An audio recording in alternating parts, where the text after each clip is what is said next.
Let's talk about the Middle East peace process, the non-existent Middle East peace process, you might argue, with some justification. Let's talk about Israel. Let's talk about Palestine. Let's talk about Gaza. Gaza first. It's a place I know well. Some of you may know Gaza. You certainly know it through the television cameras. A place fraught with trouble. A place currently run by Hamas.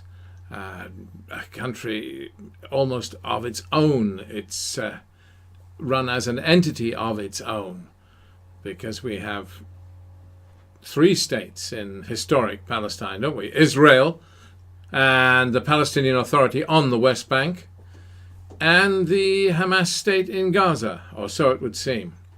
And currently, what a mess. Edge of war we have between Israel and Gaza, misery for the Gazans, the place is in lockdown. What could it be were it not for the confrontation that is ongoing between Israel and Gaza?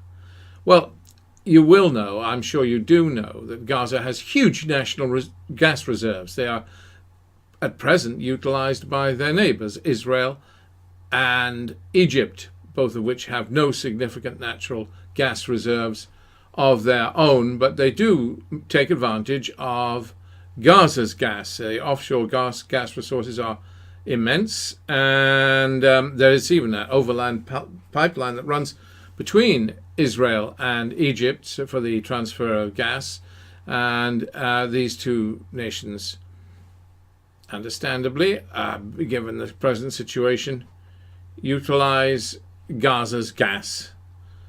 So Gaza would be, it would be considerably more wealthy. It also has one of the largest and most beautiful coastlines in the area. It is a strip of land, the Gaza Strip.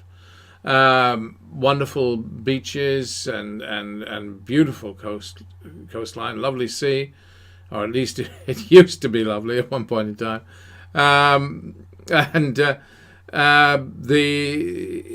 It's magnificent. So tourism, you could argue, it also has extremely well-educated people, very sophisticated. They understand, they understand the business world, the economic world. They were used as laborers and employees of various kinds in Israel before things got quite so bad. And would transfer at the crossings in large numbers. Of course, now it's lockdown. Now nobody gets in or out by and large. Ordinary Palestinians living in Gaza live in isolation from the rest of the world. They are, in effect, de facto imprisoned. And you might argue from many perspectives that that's justifiable. You might argue that they have brought this all on their own heads. Nonetheless, you could, on the other hand, argue that this is collective punishment of a people for the misdeeds of a few. The world goes in for collective punishment. The United Nations itself, which has a charter which forbids collective punishment, authorized the collective punishment of the people of Iraq in order to help put constraints upon Saddam Hussein. And for years, under the British-sponsored UN Resolution 1284. So we do this kind of thing. It's everywhere. You could argue that it happens today in many arenas, many arenas where sanctions are used that hurt the people rather than the leadership. The leadership is rarely hurt by sanctions. And the same applies to Gaza to some degree. So the ordinary people are hit, and it's wonderful sometimes to see the resources, the remarkable resources of those ordinary people. They will and do, remarkable things. You go to, I've been in Gaza, and I'll stand and watch as people take rubble from building sites, and they'll put it in molds and then use the very little bit of smuggled cement or that they have, and then they'll make new breeze blocks out of the rubble.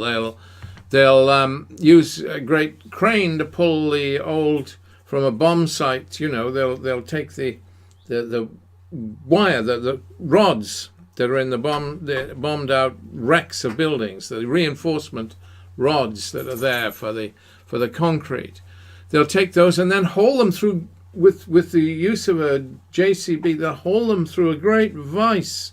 So they straighten out these tangled mass of from a bomb site of metal, and then they'll have new reinforcing rods they can use again.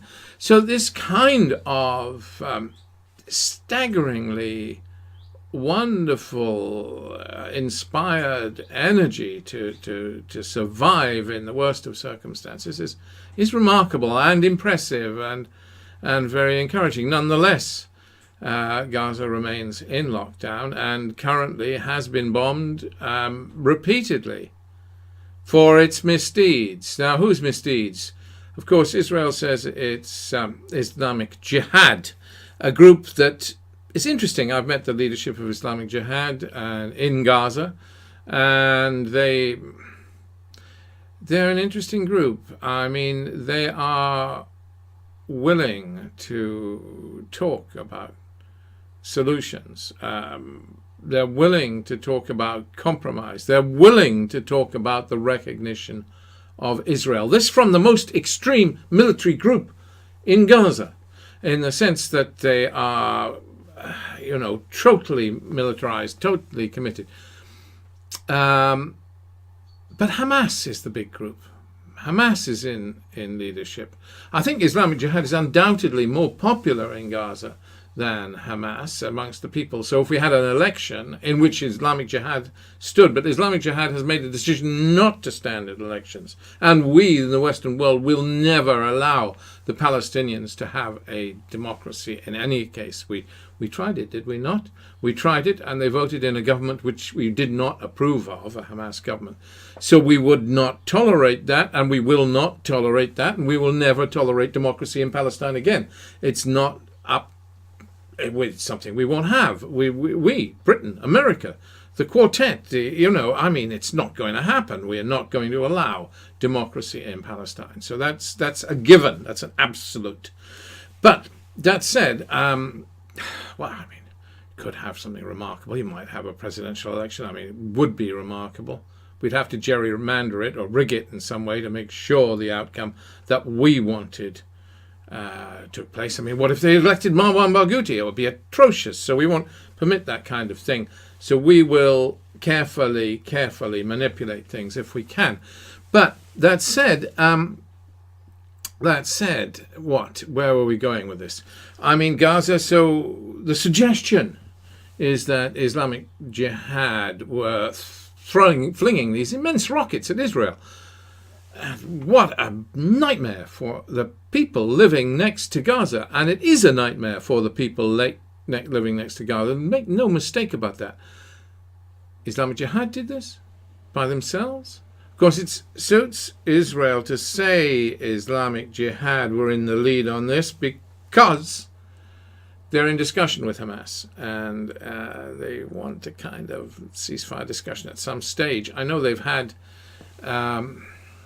discussions of kinds, but so they blag up the role of Islamic Jihad, and Hamas does not deny this, but nothing happens in Gaza without Hamas approval or the nod from Hamas.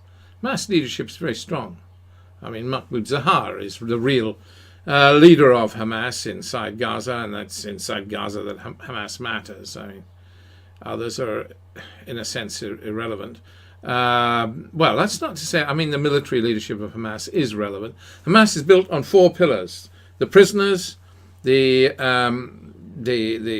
refugees, outsiders, the outsiders, the Gazans. Now, wait a minute, I'm getting confused now. Wait a minute. 4 prisoners. We have the Gazans, we have the prisoners, and we have the outsiders, and we have the military. Okay, these are the 4 pillars on which Hamas is built, and all four have to agree. That's why it's very hard for Hamas to make a decision. If you pull, it's like a table. You pull one leg away, and the whole thing collapses. So the prisoners, the outside, the people living outside, the refugees, we like to call them that, the outsiders, the Gazans, and the military, Hamas military, all have to agree to a decision. But in reality, the real guy who I guess pulls the strings is Mahmoud Zahar, a doctor. Continues to practice as a doctor, by the way. An interesting man. And he made me weep the first time I met him, because he was arguing about the justification for suicide bombing, and I broke my heart to talk to him. But you can argue with him, and you can certainly argue with Islamic Jihad. These people are open to argument and discussion. Trouble is that we don't talk to these people. We isolate them. We just send them to Coventry. And you would say perhaps they should. They're terrorists. Well, yeah, but they run a country. Gaza is a country now, a country by itself, stood alone. And so what? You're going to not talk to these people? Nobody to talk to them? Ever? And where do we go? Just difficult, isn't it? We haven't got war with Gaza at present. There might well have been war with Gaza, given that rockets are being flung at Israel at the moment. Why are they being flung? I mean, Israel was prevaricating over negotiations for a ceasefire. You know, first they say we'll extend the fishing area, then they say we won't, and so on. And Gaza got frustrated. I mean, people do, I guess. And it is people there were also some shootings at a demonstration. Those demonstrations, pressure valve. You know, people have to let off steam if you're going to trap them, imprison them, and keep them like this. They deserve it. They deserve it. But you can't just shoot them when they demonstrate. I mean. So, where do we go from here? So the point is, there would have been a war, very possibly, at the moment, had it not been for Eurovision. Yeah, Eurovision Song Contest to save Gaza from a really brutal war. Because Madonna is coming to Israel now. Because, you know, that guy who hosts the Friday night show, oh gosh, what's his name? What's his name, Veronica? The guy who hosts the Friday night show. He's hosting Eurovision in Israel. I'm trying to ask my wife. Neither of us can remember the fellow's name. Anyway, the point is that that we really Graham Norton. That's it. Graham Norton has saved Gaza from a war. Because he's coming, Madonna is coming, they're coming to Israel. Israel cannot have a war while Eurovision Song Contest is going on. No. So this is all on hold. Hopefully it'll be on hold for good, and cooler heads will prevail. But so where do we go from here? Well, let's talk about where we go from here. I'm going to pause a moment, give you a chance to catch your breath, and we'll then, in a minute or two, discuss next steps.